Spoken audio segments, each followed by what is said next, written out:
Our top story, April is Sexual Assault Awareness Month, a time to support survivors and bring attention to the resources available in our community. WSAV's Isabella Baez spoke with Mary's Place Sexual Assault Center about their work and the upcoming events. The city of Savannah is lighting up to honor survivors of sexual assault and the organizations just like Mary's Place that help them along their path to healing. We're here for all of the survivors, no matter where you are in your healing journey. Mary's Place, or originally known as the Rape Crisis Center, provides resources for anyone who has experienced sexual abuse, offering everything from forensic medical examinations to counseling. All we want to do is let you know all your options and walk through the options, the decisions that you make. And that you know you have to do what's best for you. Because sometimes a survivor will consider when 8 out of 10 of the cases is usually somebody they know. The center is approaching their 50th anniversary. Over the years, Williams says she has noticed changes to the narrative surrounding sexual abuse. So in the beginning, everybody didn't welcome us to the table. In the beginning, some doors were slammed. Williams says when they changed the name to Mary's Place in 2022, it opened the doors for some who might have never come forward. We got an increase in our male survivors, and they tend to come to the door and knock on the door versus call. They call, but we saw an increase of them coming to the door. This month shines a light on the work organizations like Mary's Place does every day and exposes the community to resources that are there if they need it. When you don't have days or months that you honor something, it's easy to just let it go with the busy nuance of just living life. And this, we all know, all the sexual assault centers, we know that this is a time that we try to make sure we're seen even more so. Mary's Place is holding a solidarity walk to honor the survivors of sexual assault. And that will be on Tuesday, April 7th at 6 p.m. at Forsyth Park. Reporting in Savannah, I'm Isabella Baez, WSAV News 3 on your side. New tonight, a person is dead after being found in a submerged car on Hilton Head Island. Officials with the South Carolina Highway Patrol tell WSAV a car was found submerged in the water off South Beach Lagoon Drive in Sea Pines around noon yesterday. Authorities believe the car rolled into the water Tuesday night around 8, but it went unnoticed. The driver was the only person found in the car as officials continue to investigate how it ended up in the water. A man is in the hospital tonight after being stabbed during a dispute with his father in Hinesville. Police say officers responded to a home in the 200 block of Bagley Avenue earlier this evening for a reported domestic incident that escalated when the 28-year-old son was stabbed allegedly by his own father. The victim was taken to a hospital in Savannah where his condition is unknown right now. We are working to learn more about whether any charges are being filed against the father, and we will update you on air and online when we do learn more. A former Savannah Vice Lounge employee has been indicted on multiple sex crime charges. Taylor Talent now faces 2 counts of aggravated sodomy and 1 count of rape. The charges stem from alleged incidents that occurred in June of 22 and April of 2023. Talent was first arrested in 2023 and a Chatham County grand jury indicted him that June. Nearly a year later, in May of 2024, a judge granted him bond despite the state's objections. He was later rearrested on separate aggravated sodomy charges in December of 2024 and again granted bond. Talent is due in court April 7th. New tonight, Port Royal police are asking for your help after multiple cars were broken into and it was all caught on camera. Port Royal police say it happened at the Vivo Apartments on Rebo Road, and the suspect broke into several cars. Police have released this video of the individual believed to be responsible, hoping someone who knows who they are can help identify them. Authorities are reminding residents to lock their vehicle doors, remove valuables, and avoid leaving firearms or electronics inside.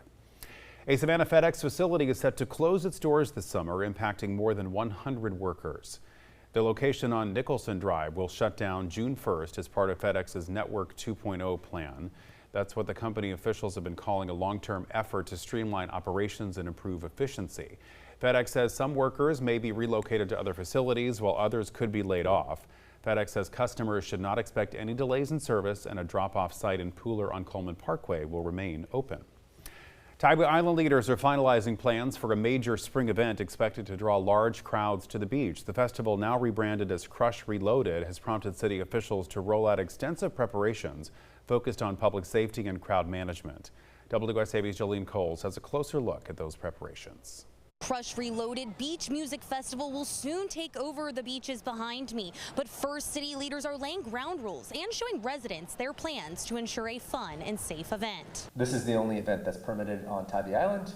If anyone hears of other events floating around up there, and there are some people who are illicitly promoting other events, those are really just scams. Tybee Island City Manager Brett Bell says Crush Reloaded is the only event approved by council. He hopes working alongside an organizer will help keep the peace as hundreds of spring breakers from out of town hit the beach. He says a large influx of law enforcement agencies will be there to make sure that happens. Tybee Chief of Police Tiffany Hayes explains that parking lots on the south side will be closed to the public. City towing will only be used for safety matters. They're not going to be used to tow because someone parked inappropriately in your yard.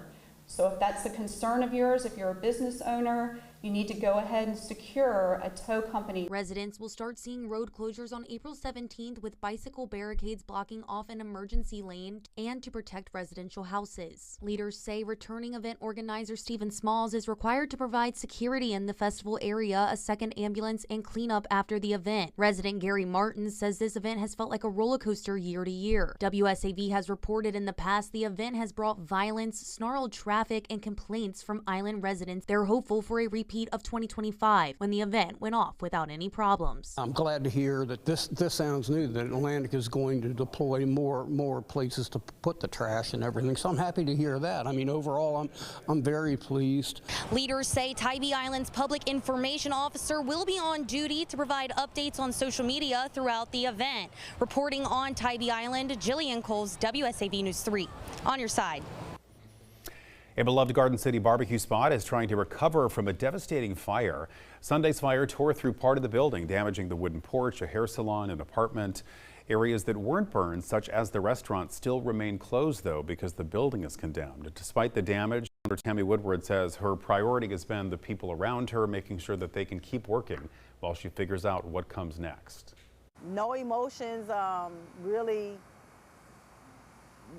took over or anything, I guess, at that moment, because I'm just the kind of person that I'm always concerned about everybody else. There are moments that I just want to cry, but I think about the end result, that it's going to be all right.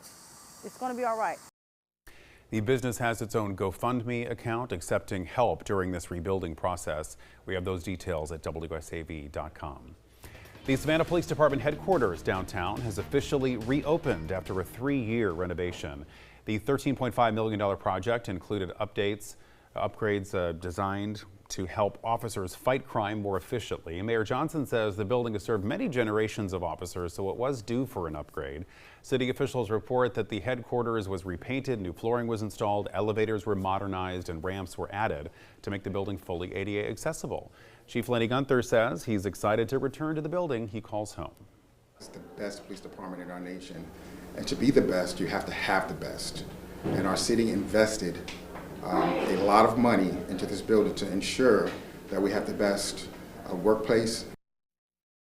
Construction on the updated headquarters began in 2023, and now officials say they're ready to move back in and continue their work helping to keep Savannah safe. And city leaders are exploring a new way to manage parking in the historic district of Savannah, and that could mean more meters on the streets. WSAV's Sarah Smith takes a closer look at the options being considered and how they could affect residents, visitors, and businesses. Officials are zeroing in on parking issues in neighborhoods stretching from River Street to Victory Drive. But in dense areas like right here off of Forsyth Park, parking is free and unregulated, but that could change. People who live on that block, visitors coming to that block, delivery services like FedEx and UPS, sometimes tour groups, tour buses, trolleys, rideshare, taxis, all of these groups compete for some piece of the curb. A study shows 83% of on-street parking spaces are unregulated and offer no protection for residents in Savannah, and data shows people who work and go to school in those areas and short-term vacation guests are largely putting the pressure on parking.